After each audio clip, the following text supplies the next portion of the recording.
Little Miss Bossy.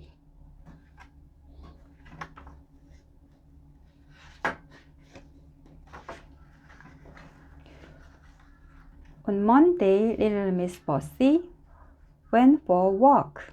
She met Mr. Noisy. "Where are you going?" he asked. "Mind your own business," he retorted. On Tuesday, she met Mr. Noisy. He was singing noisily. "Of course." "Shut up," she told him. On Wednesday, she met Mr. Happy. He was smiling as usual.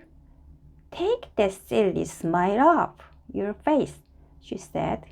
As you can imagine, little Miss Bossy wasn't very popular, to say the least. Now, little did Miss Bossy realize, but somebody had seen her bossing Mr. Noisy about, and that same somebody had seen her bossing Mr. Noisy about, and that self-same somebody had seen her bossing Mr. Happy about. The wizard, whose name incidentally was Wilfred, went home, thinking something really ought to be done about Mr. Bossy. He thought to himself as he walked along.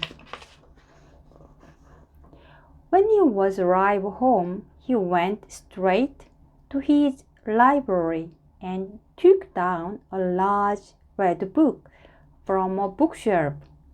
It was rather dusty, as it hadn't been read for some time. "Let's see now," he said to himself as he settled into an armchair. He turned to page 304. At the top of the page it said, "How to Stop People Being Bossy." Wilfred the Wizard read the page very carefully, shut the book, put it back on the bookshelf, and grinned. A particular wizard sort of a grin.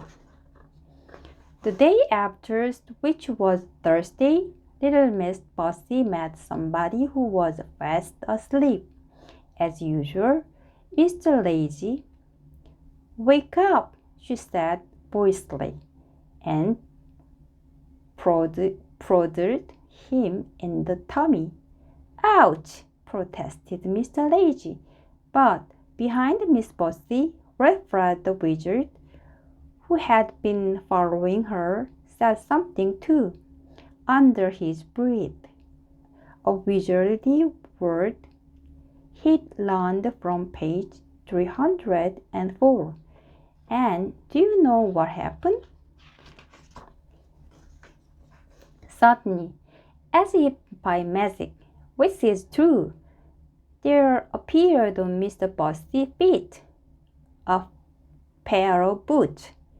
1 minute they wasn't there. The next minute they were. Mr. Bossy looked down in alarm. They were magic boots, and being magic boots, they could speak to each other. "Hello, left," said the right boot.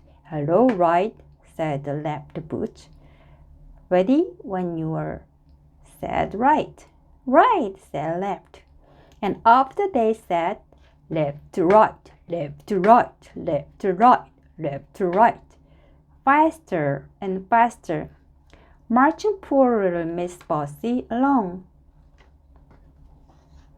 Little Miss Bossy couldn't do a thing about it. Mr. Lazy was much amused. "Well done, Wilfred," he chuckled. Wilfred wink, a wizard wink. Those boots marched little Miss Bossy for 5 miles. She was exhausted. "Ready, left," said the right boot. "Ready," replied left. "Attend," said right. "Hyun," said left. and they came to a halt. Little Miss Bossy was quite out of breath. She tried to take off her boots, but it was impossible. Along came Wilfred. "Those," said Wilfred, pointing to the boots, "are only for the people who are too bossy. Make them go away at once," cried Miss Bossy, stamping her foot. Well, at least she tried to stamp her foot, but the boot wouldn't. "We are out of stamps," chuckled Right. Left giggled. "You will do as I say," shouted. "You will do as I say," shouted Miss Bossy. "Ready when you are," said Right. "Right away," replied Left. "Quick march," and up they set again. Left, right, left, right, left, right, for 10 miles, and then they stopped it again, and along came Wilfred. "Make these stupid boots go away." "Make these stupid boots go away," shouted Mr. Bossy. "Only if you say the magic word," replied Wilfred. Mr. Bossy thought and thought and thought again. "Please," she said. "That's better," smiled Wilfred, and he said Wizard word again under his breath from page 304. The boots disappeared as if by magic. "Now then," said Wilfred sternly, raising his finger, "stop being bossy, or you know what will happen."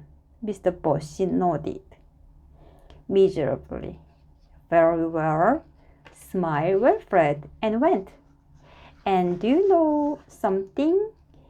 From then on until now Little Miss Bossy was a changed person, not bossy at all.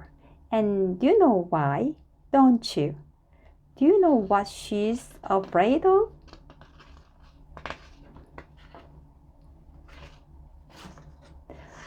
Bossy boot. Thank you.